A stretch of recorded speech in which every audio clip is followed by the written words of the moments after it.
Picture this. A man in 1870. 6 bullets in his belt, 6 bullets in his Colt. He's loaded a full cylinder. All 6 chambers. He feels invincible. He bends down to pick up a dropped coin. The hammer slips. The gun fires. Straight into his own thigh. He doesn't die in a duel. He doesn't die from an outlaw's bullet. He bleeds out from his own holster. This wasn't rare. This was so common lawmen had a nickname for it. Colt's Revenge.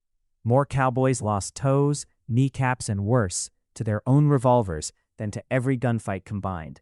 The gun that won the West spent half its career trying to kill the man who carried it. And here's the kicker. The safety most people assume these guns had, it barely existed. Early Colts relied on a tiny metal pin called a half-cock notch to keep the hammer from striking the cap. Drop the gun, jolt a saddlebag too hard, or just have bad luck, and that little pin failed. The result was a loaded weapon firing itself into whoever happened to be standing closest. Usually the owner. That's the real story of the Colt. Forget the legend, let's tear it apart. Hollywood gives you high noon. 2 men, dust in the street, hands twitching over leather holsters. 1 draw, 1 shot, 1 dead body. Clean, cinematic, over in 2 seconds. Reality was uglier and much, much slower. Most gunfights weren't duels at all. They were drunk arguments that escalated badly, usually at night, usually inside a packed saloon, usually full of wild misses instead of kills. Quick-draw showdowns at high noon, mostly a myth invented decades later by dime novels, then sold back to America by early Western films. Real lawmen rarely drew first. They preferred ambush, surprise, or just shooting a man in the back when he wasn't looking. Less heroic, far more effective. And the gun itself? Nothing like the polished, instantly reliable machine on screen. It was a temperamental, finicky piece of 19th century engineering that hated dirt, hated rain, and absolutely hated being loaded wrong. Take the most famous shootout in American history, the gunfight at the OK Corral. Movies frame it as a tense walk-down between 2 lines of men, guns drawn, staring each other in the eye. The real thing lasted about 30 seconds. It happened in a cramped, narrow lot. Both sides were practically standing on top of each other, firing through thick clouds of black powder smoke, so dense some men couldn't even see who they were shooting at. Wyatt Earp, the man Hollywood turned into a legendary marksman, wasn't some elite gunslinger. He was a part-time lawman who'd been a saloon bouncer and a horse thief. The greatest gunfight in the Old West was really just a chaotic, smoke-choked brawl that got lucky enough to become folklore. Let's talk about actually owning one of these things. First problem, reloading. Forget the movie version. Flick the cylinder, snap it shut, ready to go. Early Colts used loose powder, lead balls, and paper cartridges. You packed each chamber by hand, then capped each nipple with a tiny percussion cap, using fingers that were usually shaking, sweating, or freezing. A full reload under pressure could take over a minute. In a real fight, a minute might as well be forever. That's why men carried 2, sometimes 3 revolvers. Not for style, because reloading mid-fight was basically a death sentence. Second problem, the gun was filthy by design. Black powder leaves thick, gritty residue after every shot. Fire 6 rounds and your revolver is caked in sticky soot, inside and out. Keep firing without cleaning it, and it jams. Cowboys spent more hours scrubbing gun barrels with hot water and rags than they ever spent shooting at outlaws. Third problem, accuracy at range was a joke. These were short-barreled weapons built for close, brutal encounters, 10, 15 feet max. Anything farther and you were basically throwing lead in a general direction and hoping. Most real gunfights ended with both men unharmed and a saloon full of shattered bottles instead. And here's the detail that almost nobody knows. Experienced gun owners actually carried their Colts with only 5 bullets loaded, not 6. They kept the hammer resting on a single empty chamber on purpose. Cowboys called it 5 beans in the wheel. It was the only real defense against the gun firing itself off if it got dropped or banged around on horseback. The problem? A lot of green, inexperienced men either didn't know this trick or didn't bother with it. Those were usually the same men limping around a few weeks later, short a toe. Here's what nobody tells you. The Colt wasn't just a gun. It was a business model wearing a holster.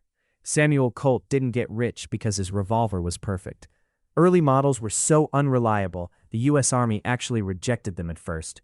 Colt's real genius wasn't the gun itself, it was the system behind it. He pioneered something close to the modern factory assembly line. Interchangeable parts, standardized machining. A broken Colt could be repaired with spare parts from a totally different Colt, manufactured in a totally different state.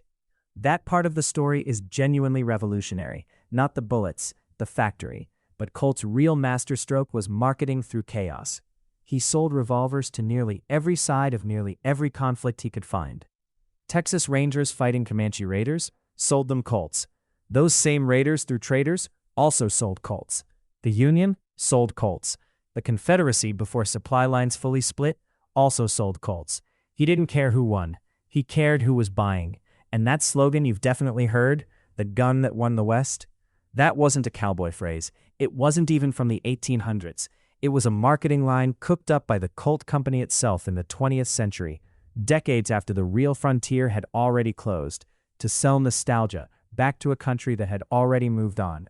The legend was manufactured, just like the gun. Even the famous model name, the Peacemaker, was pure branding. There was nothing peaceful about it. Colt also wasn't shy about playing politics to protect his profits. He lobbied government officials directly, sometimes handing out free pistols to congressmen and military officers who could approve new contracts. When his original patent expired and competitors started building similar revolvers, Colt's company leaned hard into image instead of innovation, funding cheap dime novels that turned obscure gunfighters into household legends, simply because every story sold another gun. Now here's the part that should genuinely unsettle you. Getting shot by a Colt in the 1800s rarely killed instantly. Most victims actually survived the initial wound. The bullet wasn't usually the real killer. Infection was. Frontier medicine had no real grasp of germs.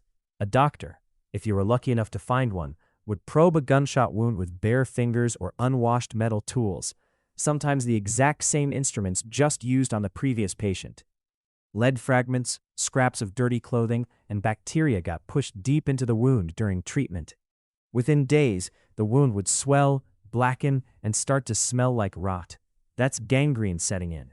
The only available fix was amputation, no anesthesia, whiskey as the only painkiller, and a leather strap between your teeth if you were lucky enough to get one. Survivors describe entire limbs being sawed off in under 2 minutes flat, because speed was the only mercy a frontier surgeon could offer. Bandages were often just whatever cleanish cloth was on hand, sometimes reused between patients. Flies gathered on open wounds within hours in the summer heat.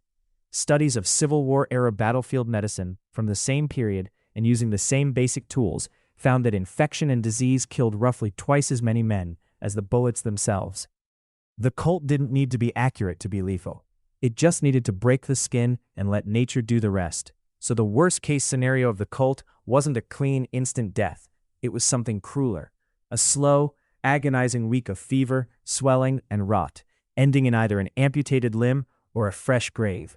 The gun didn't usually kill fast. It killed slow. So why did men keep strapping these unreliable, filthy, occasionally self-mutilating machines to their hips every single day? Because the Colt was never really about killing efficiently. It was about feeling safe in a world with almost no law, no hospitals, and no second chances.